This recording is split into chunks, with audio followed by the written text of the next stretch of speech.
Punjabi singer Sidhu Moosewala का पुनर्जन्म होने वाला है और उनके चाहने वालों को जल्द ही गुड न्यूज मिलने वाली है।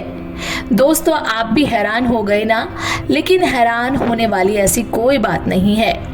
दोस्तों, आपको बता दें कि मूसेवाला की मां चरणजीत सिंह प्रेग्नेंट हैं और वो मार्च के आखिरी तक बच्चे को जन्म दे सकती हैं। इस खबर के बाद सोशल मीडिया पर तरह तरह के कमेंट किए जा रहे हैं। कुछ लोग जहां इस खबर के मिलने पर संवेदना प्रकट कर रहे हैं, वहीं कुछ बेवकूफ हैं जो बिना जाने ही अनाप शनाप बके जा रहे हैं। कुछ लोग सवाल उठा रहे हैं कि वो इस उम्र में कैसे मां बन सकती हैं। कोई उनकी प्रेगनेंसी को सेक्स से जोड़कर देख रहा है। लेकिन आपकी जानकारी के लिए बता दें कि ऐसा कुछ भी नहीं है।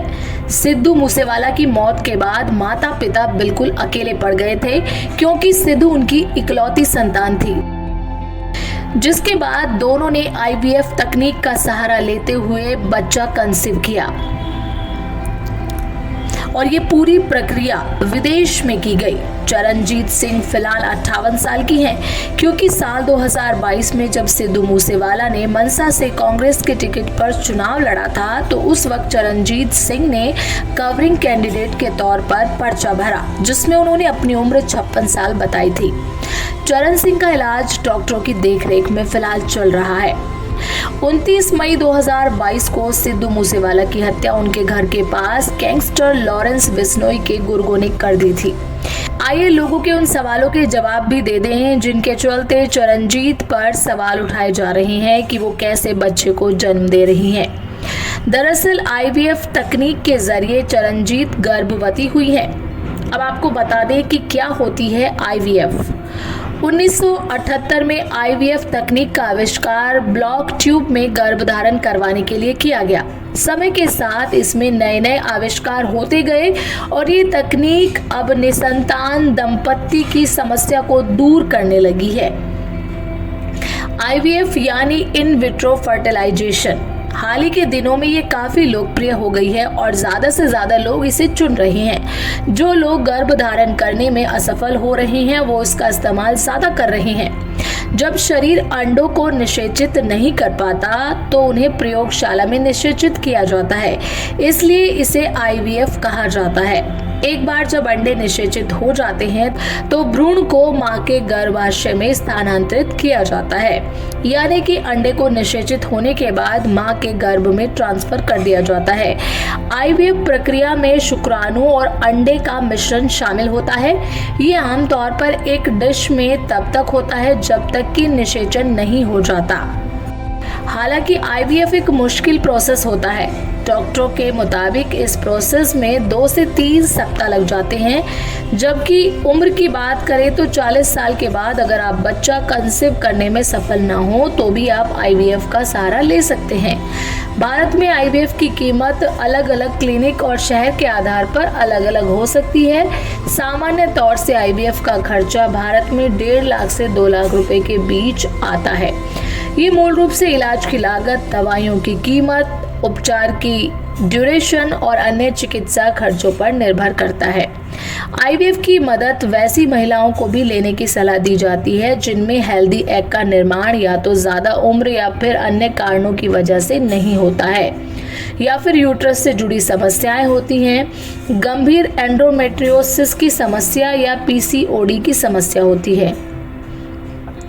IVF प्रोसेस में डॉक्टर गर्भ निर्धारण से पहले महिला के अंडों की संख्या बढ़ाने के लिए दवाई देते हैं। दरअसल प्राकृतिक रूप से महिलाओं की ओवरी में हर महीने अंडे तो ज्यादा बनते हैं, लेकिन हर महीने में केवल एक ही अंडा बड़ा होता है। जबकि IVF प्रोसेस में सभी अंडे बड़े करने के लिए महिलाओं को दवाई या फिर इंजेक्शन दिए जाते हैं। इसके बाद अंडे को शरीर से बाहर निकाला जाता है। उसके लिए महिला के अंडे निषेचित करवाने के लिए मेल पार्टनर के सीमेन का सैंपल लेकर अच्छे शुक्राणु अलग किए जाते हैं। लैब में महिला के अंडों के सामने पुरुष के शुक्राणुओं को छोड़ा जाता है। शुक्राणु अंडे में प्रवेश कर जाते हैं और फर्टिलाइजेशन की प्रक्रिया पूरी हो जाती है।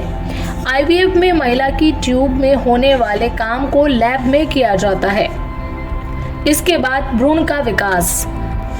एम्ब्रियोलॉजिस्ट इंक्यूबेटर में विभाजित हो रहे भ्रूण को अपनी निगरानी में रखते हैं। 2-3 दिन बाद ये अंडा 6 से 8 सेल में बदल जाता है। एम्ब्रियोलॉजिस्ट इन भ्रूण में से सबसे अच्छे 1 या 2 भ्रूणों को स्थानांतरण के लिए चयन करते हैं। कई मरीजों में भ्रूणों को 5 या 6 दिन लैब में विकसित करके ब्लास्टोसिस्ट बना लिया जाता है। इसके बाद स्थानांतरित किया जाता है। इसमें सफलता की संभावना ज्यादा होती है। यहाँ आपको बता दें कि ब्लास्टोसिस्ट गर्भावस्था के प्रारंभिक विकास में एक महत्वपूर्ण चरण है जो निर्धारित अंडे के प्रोग्रेस की तरफ संकेत करता है, जिसे ब्लास्टोसिस्ट कहा जाता है। और इसके बाद होता है भ्रूण का ट्रांसफर। आईवीएफ प्रक्रिया के जरिए बने भ्रूण या ब्लास्टोसिस्ट में से 1 या 2 अच्छे भ्रूण को एम्ब्रियोलॉजिस्ट चयन करते हैं। एम्ब्रियोलॉजिस्ट यानी वो व्यक्ति जो अंडे के निषेचन और उस वक्त उसके विकास का अध्ययन करता है, यानी कि उसके पूरे प्रोसेस पर नजर रखने वाले व्यक्ति को एम्ब्रियोलॉजिस्ट कहते हैं। चयन किए गए अच्छे भ्रूण को ट्रांसफर कैथर में लेते हैं। कैथेटर एक पतली ट्यूब होती है जो आमतौर पर नरम लचीली प्लास्टिक से बनी हुई होती है। ये एक चिकित्सा उपकरण है जिसके जरिए भ्रूण को बड़ी सावधानी से अल्ट्रासाउंड इमेजिंग की निगरानी में महिला के गर्भाशय में ट्रांसफर कर दिया जाता है। भ्रूण स्थानांतरण की प्रक्रिया में दर्द नहीं होता है और महिला को बेड रेस्ट की भी जरूरत नहीं होती है। भ्रूण ट्रांसफर के बाद सारी प्रक्रिया प्राकृतिक गर्भधारण के समान ही होती है। भ्रूण जन्म तक मां के गर्भ में ही बड़ा होता है। निसंतान दंपतियों के लिए आईवीएफ प्रक्रिया उम्मीद की एक किरण है। समय के साथ इसमें नए आविष्कार हो रहे हैं और इसकी सफलता दर बढ़ती जा रही है। तो दोस्तों, जो लोग सवाल उठा रहे हैं सिद्धू मूसेवाला की मदर पर और उनकी इस प्रेगनेंसी को सेक्स से जोड़कर देख रहे हैं, या फिर सिद्धू मूसेवाला की मौत के बाद के समय को प्लस माइनस करके उनकी प्रेगनेंसी का समय निकाला जा रहा है और उस पर सवाल उठाए जा रहे हैं, तो उन लोगों को ये जान लेना चाहिए कि ये प्रेगनेंसी आईवीएफ के थ्रू हुई है, ना कि सेक्स के जरिए। तो दोस्तों, कैसी लगी आपको हमारी ये वीडियो, प्लीज़ कमेंट करके ज़रूर बताएं।